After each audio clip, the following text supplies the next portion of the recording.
Salut, c'est Jean-Yves de Potion de Vie et dans cette vidéo, je voulais partager avec vous ma technique pour mémoriser les hiragana et les katakana en japonais. Vous allez voir, c'est une technique qui est très facile, très rapide à utiliser et qui va vous permettre d'avoir des résultats très rapidement. Franchement, je ne connaissais rien du tout en japonais, je les ai appris en même pas 3 heures, donc vous allez voir, c'est vraiment à votre portée. C'est beaucoup basé sur les techniques de mémorisation que j'enseigne dans mon livre « Booster votre mémoire ». C'est parti!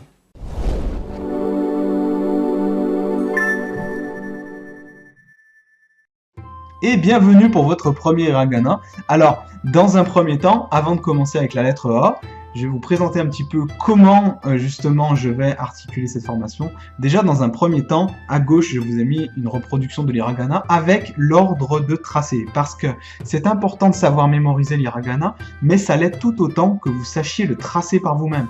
Donc, préparez vos pages d'écriture parce que ce qui vous habituera à les tracer de la façon la plus nette possible, c'est de faire des pages d'écriture. Donc, je vous l'enseigne pour le premier. Après, je laisse les chiffres. Vous pourrez à tout moment faire pause et mémoriser, tracer par vous-même l'hiragana. À droite ici, il y a l'hiragana vierge de toutes lettres, de tous chiffres également. Le but, ça va être ici, pour mémoriser cet hiragana, ça va être de l'associer à un dessin, à une image mentale. C'est ce que j'enseigne dans les techniques de mémorisation sur Potion de Vie, et c'est la technique la plus rapide pour mémoriser des langues comme le japonais, ou même le chinois, ou les autres langues asiatiques. C'est-à-dire que chaque hiragana, vous allez le convertir en image. Le but, ça va être non seulement de trouver un dessin qui ressemble à cet hiragana, mais, et c'est là que c'est important, et c'est là que cette méthode est beaucoup plus efficace, il va falloir également que ce dessin vous rappelle la lettre A, parce que c'est bien beau de savoir reconnaître le tracé, mais il faut que vous sachiez également reconnaître et savoir à quelle lettre cela correspond, ou à quelle syllabe. Donc, cet hiragana, la lettre A, à quoi pourrait-on l'associer? Je vous propose quelqu'un dans son jacuzzi. Vous voyez ici, le petit baril. Il est dans son jacuzzi. Cet homme ou cette dame se détend en poussant un soupir de soulagement. Ah! Ça fait du bien d'être dans le jacuzzi. Ce simple dessin va vous permettre de retenir l'hiragana A.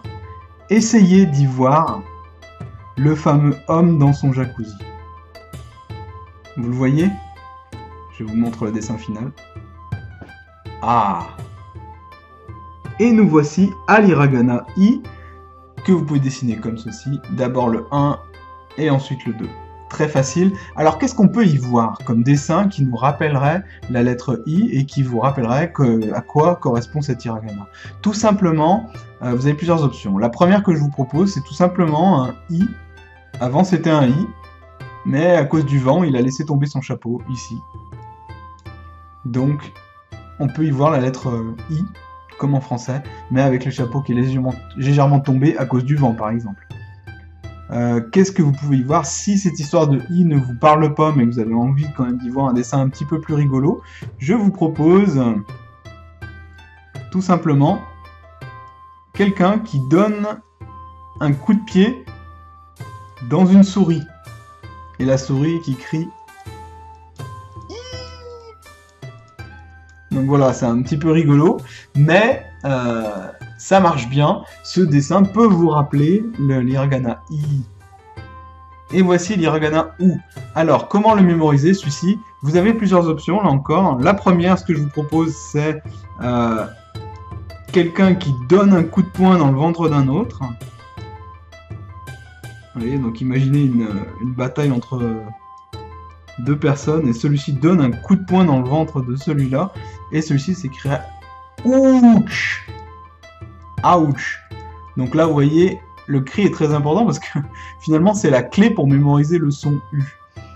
Si mon histoire de coup de poing ne vous plaît pas beaucoup, vous avez toujours la possibilité d'utiliser une autre alternative, et ce que je vous propose, c'est tout simplement pareil, un homme, mais qui traînerait un boulet comme ça, à bout de bras, à bout de main, et il se dirait ouh, que c'est lourd. Nous en arrivons à l'hiragana E, Alors, comment on fait pour le mémoriser, celui-ci? Je vous propose un petit dessin bien rigolo où il s'agit en fait d'une jeune femme qui repousse les avances d'un jeune homme. Donc, vous pouvez lui faire plus de cheveux si vous voulez. En s'écriant « Hey! Pour qui tu te prends? Patouche, dégage !» Donc elle lui dirait « Hey! Ça va pas, non ?» À noter que ici, on vous demande de le faire en 2 réalisations seulement, en 2 traits, malgré la complexité du dessin. Le premier trait, donc comme d'habitude, vous partez comme ça, et le deuxième, où en une seule fois, vous allez faire le reste de ce qui ressemble un petit peu à un H. Voilà, j'espère que cette technique vous a plu et vous aura montré qu'il n'est pas si difficile que ça de mémoriser quelque chose comme les hiragana. Si vous voulez aller plus loin, si vous voulez toutes les vidéos pour l'ensemble de tous les hiragana, vous trouverez le lien en cliquant sur le bouton ci-dessous. Et si vous pensez que cette vidéo peut aider quelqu'un d'autre qui galère en japonais, n'hésitez pas à la partager parce qu'il suffit de rien, il suffit d'une petite technique pour se rendre compte que c'est pas si difficile que ça. Je vous remercie et je vous dis à bientôt pour une prochaine vidéo. Salut!